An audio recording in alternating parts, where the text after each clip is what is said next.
요한계시록을 계속해서 살피고 있습니다. 요한계시록은 초대교회 당시에 로마의 심각한 박해를 당하고 있는 예수를 믿는다는 이유로 재산을 빼앗기기도 하고 죽임을 당하기도 하고 그런 극한 박해 가운데서 그 당시에 성도들이 가졌을 법한 의문에 대한 대답입니다.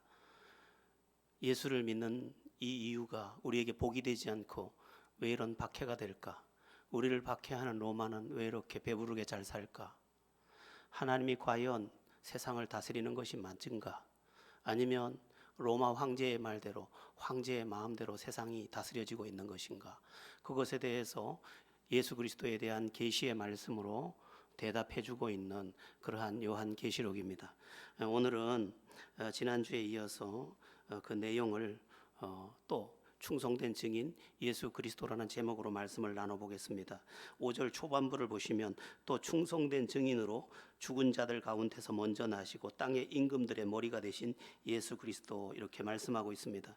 여기 증인이라는 말이 굉장히 중요한데 증인은 누굽니까? 보고 들은 것을 증거하는 사람입니다. 특별히 예수님을 충성된 증인이라고 말씀하고 있는데 어떤 타협도 없는 증인이었다 하는 것입니다. 죽여도 증거했다는 것입니다. 무엇을 예수 그리스도께서 증언하셨습니까? 하나님께서 나를 구세주로 보내셨고 나를 믿는 자는 죄사함을 받고 구원을 받는다, 이 사실을 증언했습니다. 그렇게 말하면 죽이겠다고 했지만 그래도 끝까지 증언하셨습니다. 나는 하나님의 아들이며 구세주라고 끝까지 증언하셨고 결국 죽으셨습니다. 충성되게 증언하시다가 충성된 증인된 그 사실 때문에 이제 죽임을 당하셨습니다. 그러나 그 죽음은 죽음으로 끝나지 않았습니다. 5절 보면 계속해서 보면 죽은 자들 가운데서 먼저 나시고, 충성된 증인으로 그 역할을 다하고 죽으셨는데 죽음이 끝이 아니라 다시 살아나셨다라는 것입니다. 뿐만 아닙니다. 땅의 임금들의 머리가 되신 예수 그리스도라고 말씀하고 있습니다. 다시 살아나신 예수 그리스도께서는 다시 살아난 것으로 끝나지 않고 땅의 임금들의 왕이 되셨습니다. 그러니까 통치자들을 다스리는 통치자가 되셨고 모든 만물의 주인으로 우뚝 서게 되셨다, 그 말씀입니다. 빌립보서 2장 6절에서 11절이 이 사실을 말씀해 주고 있는데 예수 그리스도는 십자가의 죽으심으로 오히려 충성된 증인으로 계심으로 죽임을 당하셨지만 그 죽음으로 인해서 오히려 모든 만물의 주인이 되셨습니다. 우리 빌립보서 2장 6절에서 11절 우리 다 함께 합독해 보겠습니다. 그는 근본 하나님의 본체시나 하나님과 동등됨을 취할 것으로 여기지 아니하시고 오히려 자기를 비워 종의 형체를 가지사 사람들과 같이 되셨고 사람의 모양으로 나타나사 자기를 낮추시고 죽기까지 복종하셨으니 곧 십자가의 죽으심이라. 이러므로 하나님이 그를 지극히 높여 모든 이름 위에 뛰어난 이름을 주사 하늘에 있는 자들과 땅에 있는 자들과 땅 아래에 있는 자들로 모든 무릎을 예수의 이름에 꿇게 하시고 모든 입으로 예수 그리스도를 주라 시인하여 하나님 아버지께 영광을 돌리게 하셨느니라. 아멘. 예수님께서는 충성된 증인으로 죽으셨는데 오히려 지극히 높여져서 모든 자들의 모든 무릎을 예수의 이름에 꿇게 하시고 모든 입으로 예수를 그리스도라 주라 시인하게 하셨다, 그렇게 말씀하고 있습니다. 모든 무릎을 꿇게 했다는 것은 이제 진정한 왕으로 등극하셨다는 것입니다. 그러니까 충성된 증인이 됨으로 인해 그 당시에는 죽임을 당하는 처참한 꼴이 된 듯 싶었지만 오히려 그것은 영광이 되었고 승리가 되었고 진정한 왕이 되는 길이 되었다, 이렇게 말씀하는 것입니다. 이것은 예수님에 대한 이야기를 하려는 것이 아닙니다. 예수님을 예로 들어 우리를 설명하려는 것입니다. 이런 이야기입니다. 너희는 나를 믿는다는 이유로 지금 박해를 당하고 있다. 나의 증인이 된 사실로 인해 죽임을 당하고도 있다. 그런데 그것이 본래 증인이다. 증인은 죽어도 증언해야 한다. 그러나 너희에게 말한다. 나를 증언한 그 증인의 삶에서 고통당하거나 죽임 당하는 것은 결코 실패가 아니다. 너희는 나처럼 다시 살아날 것이며 다시 살아남과 더불어 나와 더불어 세세토록 왕노릇할 것이다. 그렇게 지금 예수님의 승리한 이야기를 가지고 우리에게 너희가 진짜 나를 믿고 진짜 나의 증인이 되고 진짜 나에게 충성한다면, 충성된 증인으로 끝까지 남는다면 너희의 충성된 증인된 삶은 결코 실패가 되지 않고 내가 먼저 나서 그러니까 너희는 나중에, 나는 먼저 승리할 것이고 너희는 나중에 승리할 것이고 나와 함께 영원토록 왕노릇할 것이다. 그렇게 말씀하고 있는 것입니다. 여러분, 우리는 이 사실을 잘 알아야 합니다. 주님을 성령 안에서 믿는 사람들은 주님처럼 다시 살아날 것과 또한 주님과 더불어 세세토록 왕노릇할 것, 그것을 우리는 바라볼 수 있어야 하는 것입니다. 이것이 크리스찬이 진짜 소원하는 진정한 소원의 영역이기도 합니다. 여러분, 사람들이 이 세상을 어떻게 살고 있습니까? 많은 것에 지배되며 부족함 중에 살고 있습니다. 그가 누구든 어느 정도의 열등감과 그가 누구든 어느 정도의 부족함 속에 살아가고 있습니다. 그가 대통령이면 결핍이 없을 것 같죠? 전혀 그렇지 않습니다. 대통령은 더 머리 좋은 사람을 부러워할 것입니다. 더 인격적인 사람을 부러워할 것입니다. 더 점잖은 사람을 부러워할 것입니다. 더 지식 있는 사람을 부러워할 것입니다. 지식 있는 사람은 용기 있는 사람을 부러워할 것입니다. 누구나 인간은 결핍 중에, 어느 정도의 결핍 중에 다 살아갈 수밖에 없습니다. 그런데 예수님을 믿을 때 그 믿음은 어떤 일을 가져옵니까? 나의 부족한 그 부분을 채우는 은혜를 가져옵니다. 열등감이 채워지고 또 남과 비교해서 나를 비참하게 여기지도 않고 내 영혼 안에서의 그 해갈이 되는 생수를 경험하게 되는 것입니다. 예수님을 믿을 때 임한 성령은 우리의 결핍을 채워주고 생수의 강이 그 배에서 흘러나리라 한 것처럼 내 배에서 시원함이 흘러서 내 인생에 대한 찬양을 하게 한다는 것입니다. 그런데 그 결핍만 채워주는 게 아니라는 것입니다. 진정한 믿음, 성령 안에서 믿는 그 믿음이, 이제 일곱 영 되시는 성령 안에서 믿는 그 믿음이 충성된 증인에 이르는 믿음까지 이르렀다면 그는 다시 살아서 영원한 승리자로 그리스도와 더불어 영원토록 왕노릇할 것이다. 이렇게 말씀하고 있다는 것입니다. 이것은 성경의 빼곡한 이야기이기도 합니다. 제가 몇 절을 찾아서 여러분에게 소개해 드리겠습니다. 로마서 5장 17절입니다. 한 사람의 범죄로 말미암아 사망이 그 한 사람을 통하여 왕노릇하였은즉 더욱 은혜와 의의 선물을 넘치게 받은 자들은 한 분 예수 그리스도를 통하여 생명 안에서 왕노릇하리로다. 디모데 후서 2장 12절 참으면 또한 함께 왕노릇할 것이요 우리가 주를 부인하면 주도 우리를 부인할 것이라. 계시록 5장 10절 그들로 우리 하나님 앞에서 나라와 제사장들을 삼으셨으니 그들이 땅에서 왕노릇하리로다. 계시록 20장 6절 이 첫째 부활에 참여하는 자들은 복이 있고 거룩하도다. 둘째 사망이 그들을 다스리는 권세가 없고 도리어 그들이 하나님과 그리스도의 제사장이 되어 천년 동안 그리스도와 더불어 왕노릇하리로다. 계시록 22장 5절 다시 밤이 없겠고 등불과 햇빛이 쓸데없으니 이는 주 하나님이 그들에게 빛이심이라. 그들이 세세토록 왕노릇하리로다. 지금 우리의 믿음은, 성령 안에서의 믿음은 우리의 갈증을 해결했습니다. 누구나 다 부족하기 마련인데 그 텅 비어 있는 그곳을 은혜로 채워줘서 그 갈증이 아니라 감사와 찬송을 하게 했는데 그것에 그치지 않고 충성된 증인으로 예수 그리스도의 사람으로 물러서지 않고 꿋꿋하게 믿더니 그가 어떤 결과를 얻었느냐? 먼저 사신 그분과 더불어 다시 살 것이고 먼저 왕이 되신 그분과 더불어 세세토록 왕노릇할 것이다. 그렇게 말씀하고 있다는 것입니다. 사실 그가 참된 증인이라면 죽어도 증언해야 합니다. 그것이 바른 증인입니다.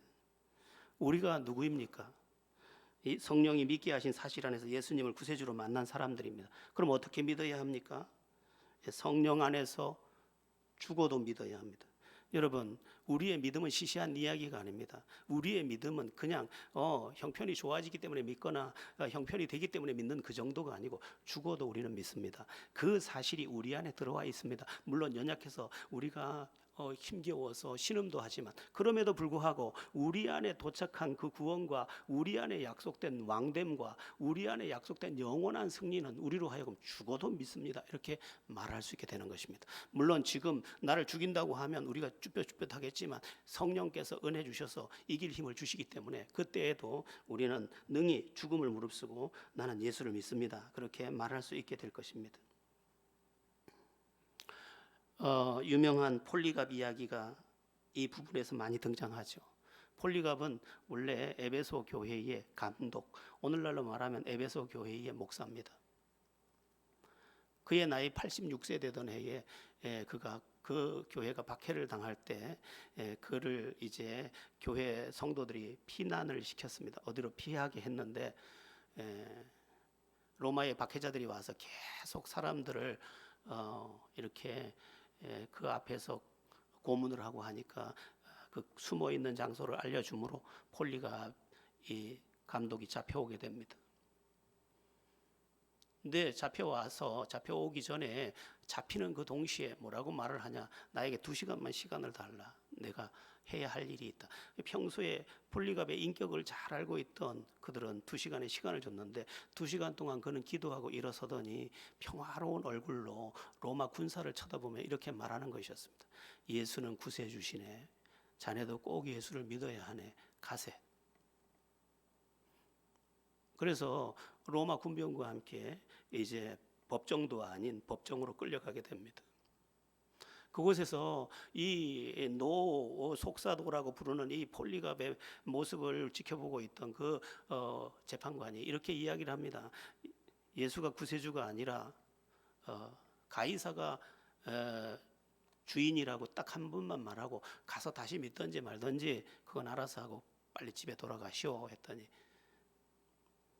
폴리갑이 한 유명한 말이 있죠. 86년 동안 지난 86년 동안 우리 주님은 나의 주님은 한 번도 나를 모른다고 한 적이 없는데 내가 어떻게 주님을 모른다고 하겠는가? 그럼 당신은 화형에 처해질 거예요.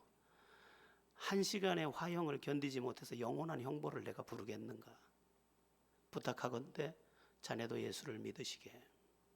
그리고 평화롭게 불 가운데 태움을 받고 그 많은 성도들이 지켜보는 가운데 평화로운 모습으로 이제 천국에 올라가게 됩니다. 그 이후에 이 에베소 교회의 박해가 끝나게 되고 새로운 이제 교부 시대가 열리게 됩니다.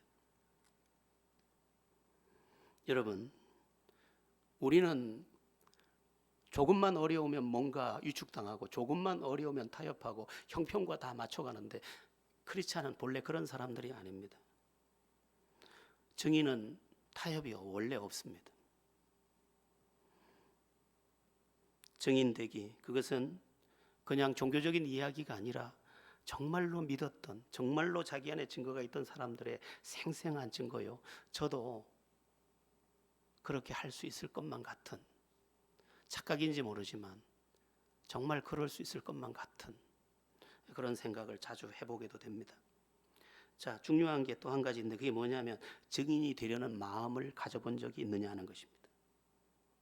여러분, 예수를 진짜 믿고 성령 안에서 믿은 사람은 증언을 하려는, 증인이 되려는 마음의 뜨거움을 갖게 됩니다. 그 정도는 다 다르지만 성령은 복음의 영이기 때문에 그 복음의 영으로 내게 와서 나를 믿게 하고 또 믿게 할 뿐만 아니라 그 믿는 사실을 전하게 합니다. 그래서 예수를 믿는 것이 좋고 예수를 전하는 게 좋습니다. 내가 진짜 예수를 제대로 믿는 사람인지를 확인하려면 내가 전도를 하려고 하느냐, 누군가에게 예수를 말하려고 하느냐, 이 사실을 봐도 알 수 있을 만큼 이것은 굉장히 중요한 시금석이 됩니다. 오늘 본문 6절에도 보면 우리가 예수를 믿는 순간 그의 제사장입니다. 제사장이 누굽니까? 하나님과 죄인을 연결해 주는 사람입니다. 우리가 예수를 믿을 때 우리는 나도 모르는 사이에 어느새 왕같은 제사장, 베드로전서에서 말씀하는 왕같은 제사장이 되어서 하나님과 죄인 사이를 연결해 주는 내가 되려고 합니다. 어떤 자매가 시집을 갔는데 어렵사리 24평짜리 아파트를 마련했습니다. 시아버지가 그렇게 사는 그 며느리가 기특하고 아들이 기특해서 이제 니들 사는 거 좀 구경하고 싶어서 그러는데 가도 되겠냐 하니까 예 아버님 올라오세요 얼마든지요. 근데 이 아버지가 내려가질 않고 계속 서울 구경 좀 하자꾸나. 서울 구경하고 창경원은 어떠냐, 경복궁 구경하고 남산이 있다던데 명동은 어디냐. 근데 안색 한번 변하지 않고 그 시아버지를 끝까지 모셔서 명동에서 이상한 안경도 씌워드리고 시어머니한테 예쁜 핀도 꼽아드리고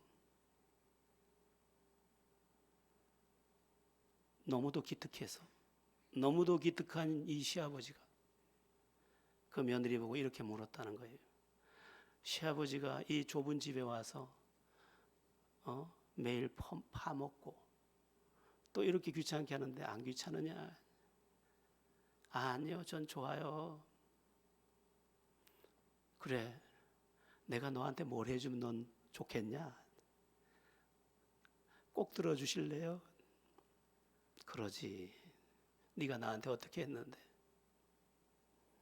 아버님, 예수 믿으세요.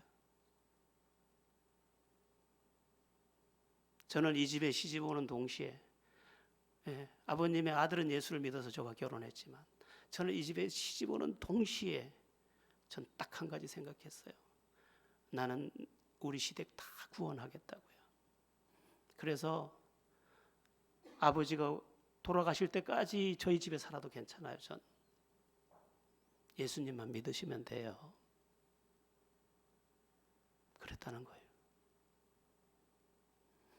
여러분, 우리는 너무 가볍게 예수를 생각해요. 예수의 가치를 우리는 다 세상의 가치와 희석시켜 버렸어요.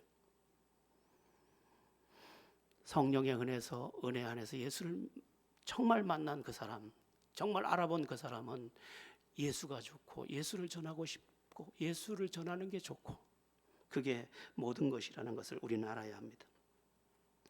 우리나라에 들어온 한국 선교 초창기를 보십시오. 1885년대에 아주 많은 선교사들이 들어오기 시작합니다. 언더우드 아펜셀러를 시작으로 저쪽 만주 쪽에서는 로스 선교사, 맥켄타이어 선교사가 들어옵니다. 또 이쪽 일본어를 통해서는 또 우리나라 일본 사신으로 갔던 이수정이 성경을 한글로 번역해서 들고 들어옵니다. 물론 그는 순교를 합니다. 이응찬 같은 사람은 인삼 장사했는데 노름을 하다 돈을 다 잃고 성경 번역하다가 로스 선교사로부터 예수를 믿고 인삼 보따리를 들고 이제 들어가는 게 아니고 성경 보따리를 들고 이제 복음을 확장시키는 인생을 살게 됩니다. 여러분, 미국에서 건너왔던, 호주에서 건너왔던, 캐나다에서 건너왔던, 영국에서 건너왔던 그 초창기에 우리나라에 들어왔던 선교사들은 전부 엘리트였습니다. 정말 탁월한 사람들이었습니다. 목회를 하다가 안 돼가지고 간 사람 아무도 없어요. 결혼을 아직 하지 않은 청년, 이제 막 결혼한 신혼, 전부 이런 사람들이 들어왔습니다. 여러분, 우리가 지금 띄어쓰기 하죠. 이것도 한국 사람이 만든 거 아니에요. 로스 선교사가 만든 거예요. 한국말 배우려고. 그런데 띄어쓰기를 해보니까 이게 이해도 쉽고 쉬워서 그때부터 이게 우리말 사전도 우리나라 사람들이 만든 게 아니에요. 맥켄타이어 선교사가 만든 거예요. 얼마나 이 나라에 복음을 주고 싶었는지. 그런데 우리나라에 그 풍토병이 많아가지고 얼마나 많이 죽는지, 얼마나 많은 사람이 죽었나 몰라요. 그런데 죽었는데 또 들어오고, 죽었는데 또 들어오고, 죽었는데 또 들어오고. 세브란스 병원도 남편이 죽어서 그 죽은 자리에 들어와서 세운 병원 아니겠어요? 그런데 여러분, 이게 예수 만난 사람들의 진정한 삶의 모습입니다. 선교사가 아니어도 그래요. 대단하지 않아도 좋아요. 예수를 전하고 싶은 그 마음이 있는 사람이 성령 안에서 믿는 사람이에요.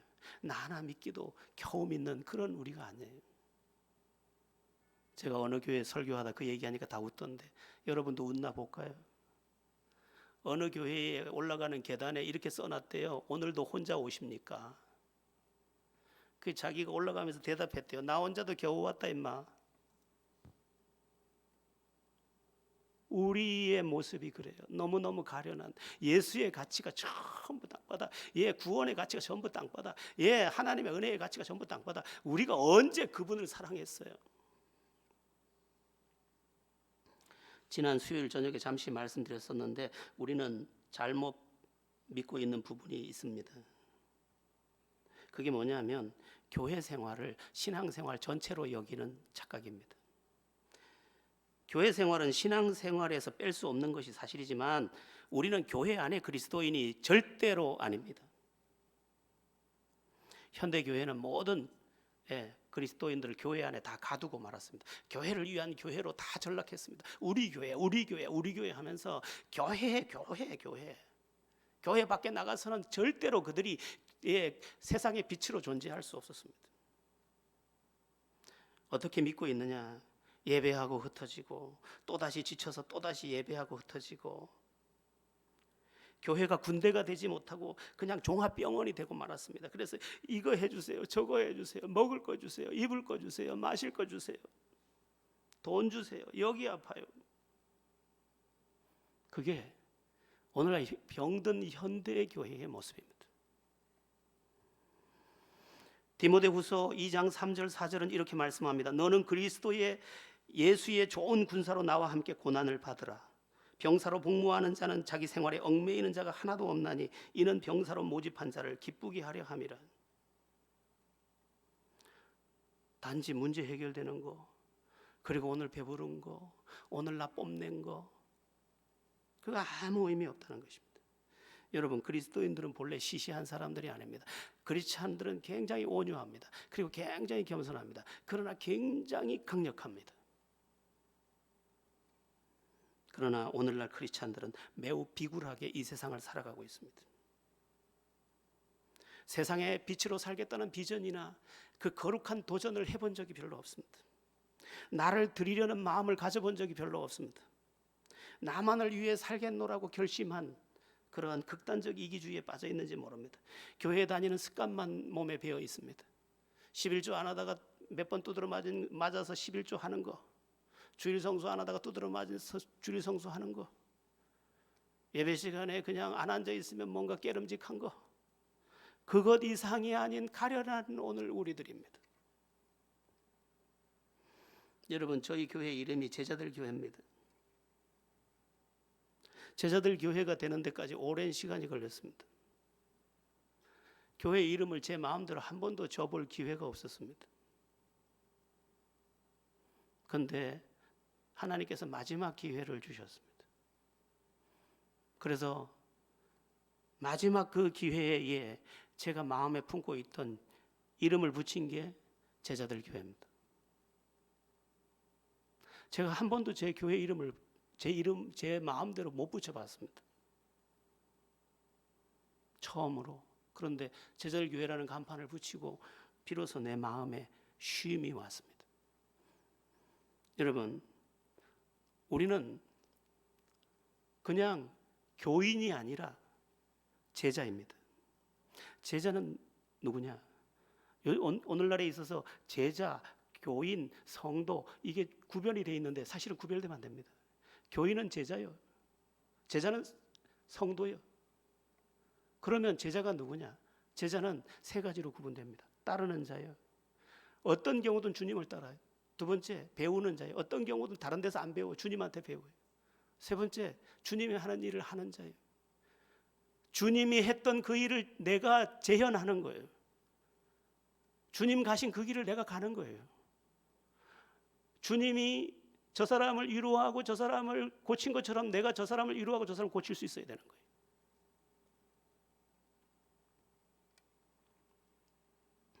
그러니까 많은 사람들이 오늘날 예수를 제대로 못 믿고 있는 것이 현실입니다.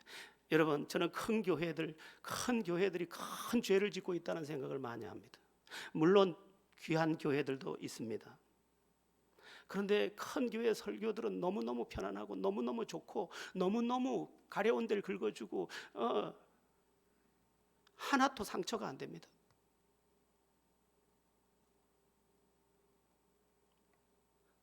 주님은 독사의 자식들아, 아니 자식이라고도 안 해, 독사의 새끼들아, 그렇게 아주 강력하게 말씀하시는데 우리는 절대로 다치면 안 되기 때문에 너무 돌려서 말하고 너무 그냥 가짜 위로를 가지고 가짜 위로를. 오늘날 그 교회 강단들이 너무 점잖고 너무 세련되고 목사님들도 너무 잘생겼고 그냥 웃는데 은혜가 된대. 잘생겨서 미안해요. 우리는 세상의 빛이라고, 너희는 세상의 빛이라고 했던 주님의 음성을 다시 한번 귀 기울여 들어야 합니다. 이 어두운 세상을 빛으로 밝히기는 내가 되겠다고 마음 먹어야 합니다. 우리를 가리켜서 주님은 너는 나라고 말씀하셨습니다. 작은 예수예요 우리가. 그러므로 마태복음 28장은 결론을 짓기를, 그러므로 너희는 가서 모든 민족을 제자로 삼아 아버지와 아들과 성령의 이름으로 세례를 주고 내가 너희에게 분부한 모든 것을 가르쳐 지키게 하라. 볼지어다 내가 세상 끝날까지 너희와 항상 함께 있으리라고 말씀하셨고, 사도행전 1장 8절 오직 성령이 너희에게 임하시면 너희가 권능을 받고 예루살렘과 온 유대와 사마리아와 땅끝까지 내 증인이 되리라고 말씀하셨습니다. 마가복음 16장 15절에서는 너희는 온 천하에 다니며 만민에게 복음을 증거하라고 말씀하셨습니다. 사도 바울은 나의 달려갈 길과 주 예수께 받은 사명 곧 이 하나님의 은혜의 복음 증거하는 일을 마치려 하면 나의 생명조차 조금 더 귀한 것으로 여기지 않겠다고 말씀하셨습니다. 우리 안에 그런 열정이 작게라도 있을까? 그리스도인은 어떤 면에서 잘 먹고 잘 살기 위해서 존재하는 자들이 아닙니다. 물론 제가 이미 말씀드렸습니다. 하나님은 그 믿는 자들 속에 영혼의 위로와 영혼의 기쁨과 내세와 현세와 과거 문제까지를 다 해결하는 은혜를 주십니다. 그러나 주님은 우리에게 항상 말씀하십니다. 함께 가자.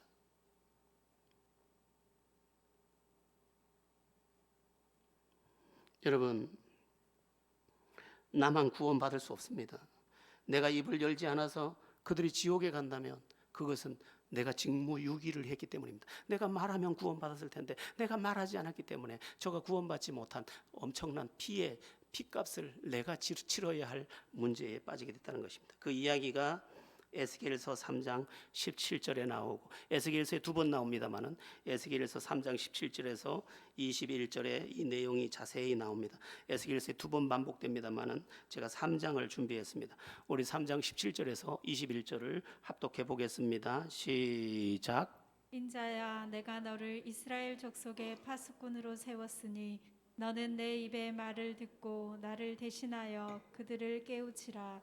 가령 내가 악인에게 말하기를 너는 꼭 죽으리라 할 때에 내가 깨우치지 아니하거나 말로 악인에게 일러서 그의 악한 길을 떠나 생명을 구원하게 하지 아니하면 그 악인은 그의 죄악 중에서 죽으려니와 내가 그의 피값을 내 손에서 찾을 것이고, 내가 악인을 깨우치되 그가 그의 악한 마음과 악한 행위에서 돌이키지 아니하면 그는 그의 죄악 중에서 죽으려니와 너는 내 생명을 보존하리라.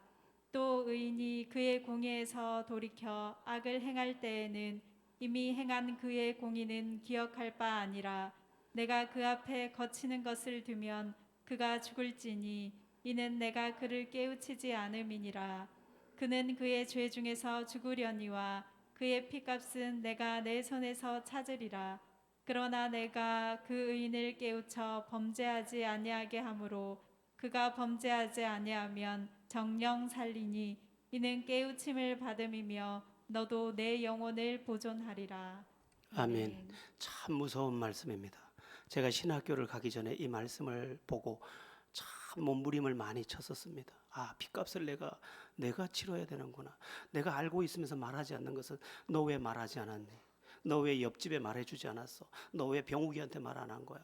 너 동성이한테 왜 말 안 했어? 너 강용이한테 왜 말 안 했어? 나는 이 말들이 견딜 수가 없었습니다.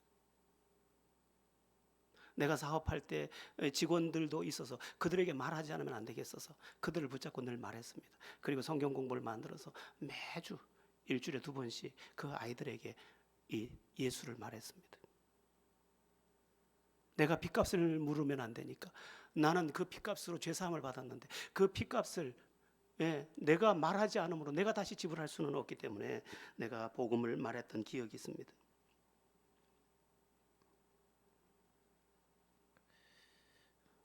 우리의 일상 어떻게 살아야 될까? 내가 말하는 것으로. 여러분, 여러분이 머무는 그곳이 선교지가 되어야 합니다. 여러분이 입을 벌려 말할 때 성령이 역사하고, 성령이 역사하면 여러분의 입술의 말이 그들을 건지게 될 것이고, 하나님께서 여러분의 입술을 사용해서 그들을 건져내실 것입니다. 크게 말할 것도 없습니다. 예수님 믿으면 돼. 예수님 믿으면 다 해결돼. 어떻게 예수님 믿는다고 다 해결되죠? 그때는 붙잡고 이야기를 하는 것입니다. 그리고 성경 구절 몇 구절을 가지고 이야기해도 됩니다. 여기 봐. 저를 믿는 자는 사망에서 생명으로 옮겼다잖아. 너의 모든 죽음 같은 문제 생명으로 옮겨져. 인생이 이사가는 거야. 너 외롭잖아. 나를 믿는 자는 그 배에서 생수의 강이 흘러나리라고 했어. 너의 갈증 다 해결돼. 우리는 얼마든지 말해줄 수 있습니다. 그 모든 것이 가짜가 아니라 그대로 사실이기 때문에 그것이 그에게 도착할 때 그는 너무너무 행복한 고백을 하게 될 것입니다. 개그우먼 이성미가 너무너무 방황하는 조혜련을 붙잡고 언니 예수 믿어야 돼. 언니 예수 믿으면 방황 끝나. 그랬더니 너 웃긴다.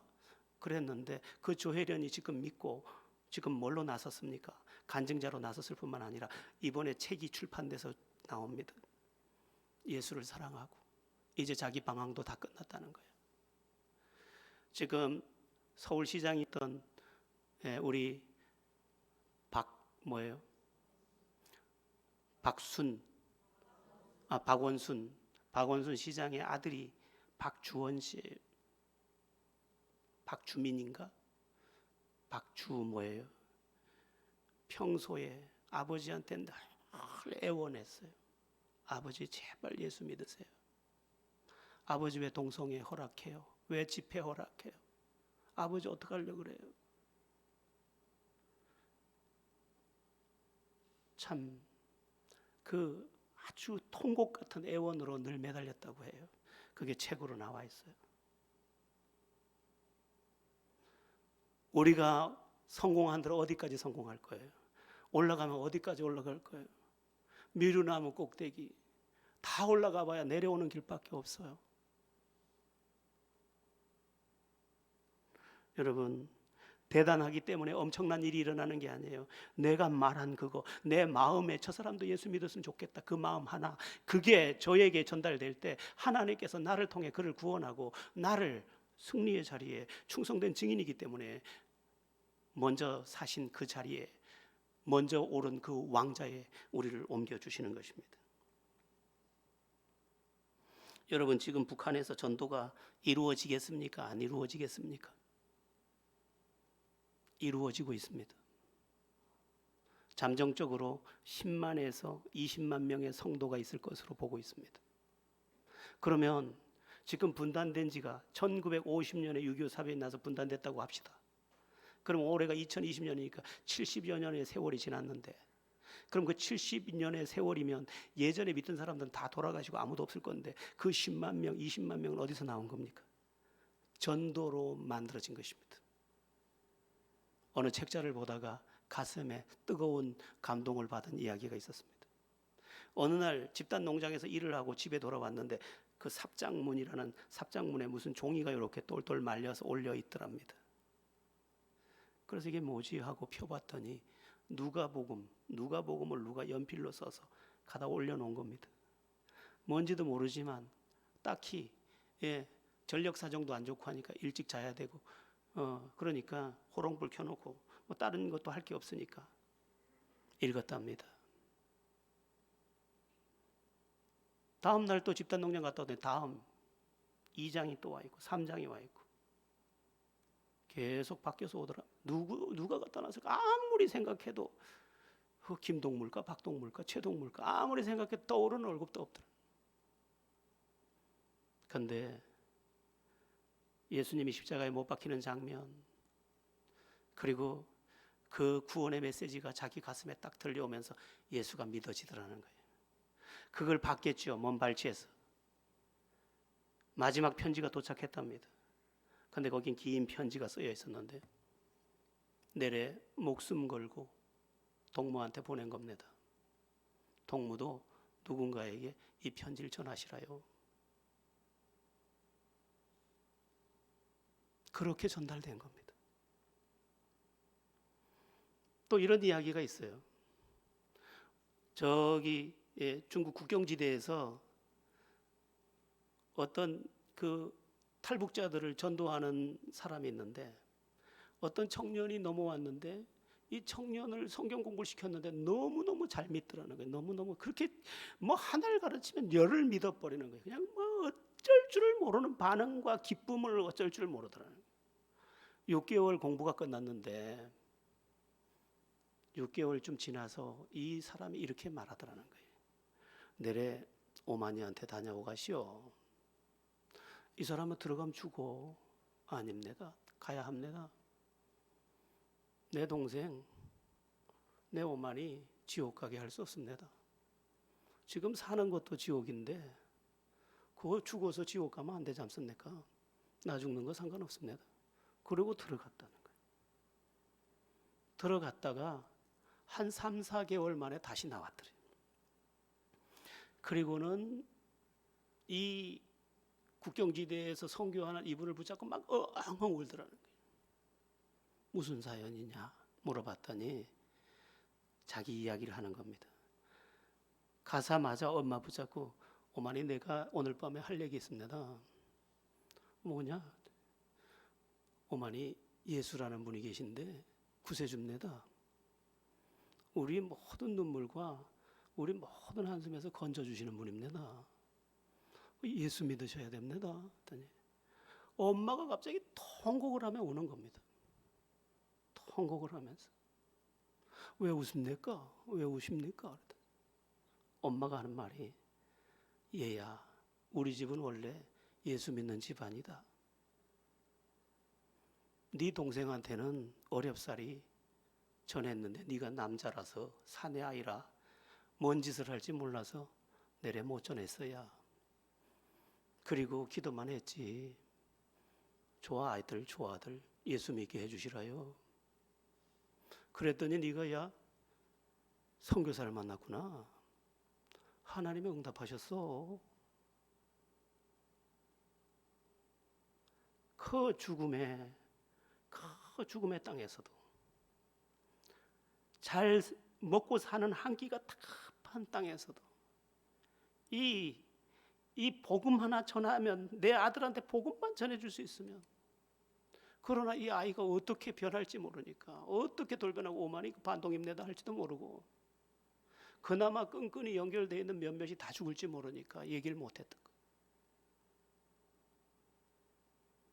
그런데 그런 놀라운 이야기가 있더라는 것입니다. 여러분 이렇게 한번 물어보면 어떻겠습니까? 우린 지금 예수를 제대로 믿고 있을까요? 또 이렇게 물어봅시다. 한국 교회는 지금 제대로 믿고 있을까요?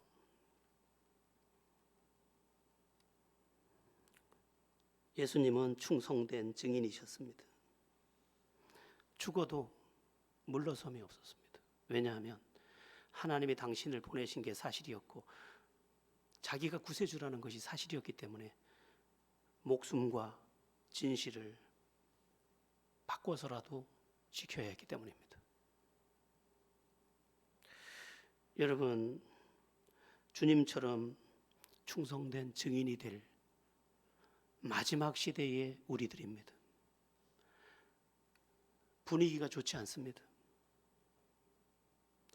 포괄적 차별금지법이라는 것이 지금 국회에 발의된 상태입니다. 포괄적 차별금지법이라는 건 이런 겁니다. 어느 날 어떤 남자 청년이 남자를 데리고 와서 목사님 우리 둘이 결혼하기로 했습니다. 이렇게 주례를 해 주십시오. 이렇게 부탁을 할 때 난 동성애자는 주례 못 해줘. 그 순간 범법행위가 됩니다. 소수 저 약자들을 왜 차별했냐는 거예요. 엄청난 일이 우리 이 턱 밑에 와 있습니다. 오늘 우리가 진정한 믿음으로 또 하나님의 말씀 그대로의 믿음으로 무장하지 않으면 우리도 무너질 것입니다. 저는 이번 코로나19 사태가 옥석을 가리는 시간이라고 늘 생각을 합니다. 진짜는 남을 것이다. 가짜는 다 나가 떨어질 것이다. 교회도 마찬가지, 성도도 마찬가지. 주님이 그것을 주목하고 계실 것이다. 주님은 앞장서서 말씀하셨습니다. 충성된 증인으로 우리 앞에 서 계십니다. 우리에게 요청하는 것은 단 하나. 너는 충성된 증인이냐? 넌 충성된 믿음의 사람이냐? 너는 복음의 증인으로 살고 싶어 하느냐? 넌 사명의 사람이고 싶어 하느냐? 이것을 묻고 있는 것입니다. 여러분, 사실 믿음은 모든 것을 새롭게 합니다. 내 마음, 내 생각, 내 인생, 내 가정, 나의 인간관계, 나의 형편. 정말 높은 산에 올라가서 뒤를 돌아보면 저 길을 어떻게 지나왔나 싶지만 모든 것이 고마운 순간이었던 것인 것처럼 믿음의 길을 되돌아보면 전부 하나님의 은혜로만 빼곡합니다.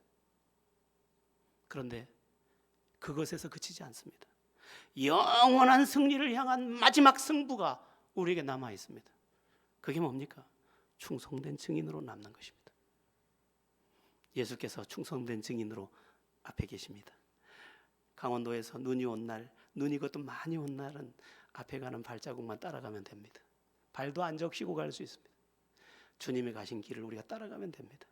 우리는 이미 승리하신 그분 안에서 결코 실족하지 않고 반드시 그 승리에 도착하게 될 것입니다.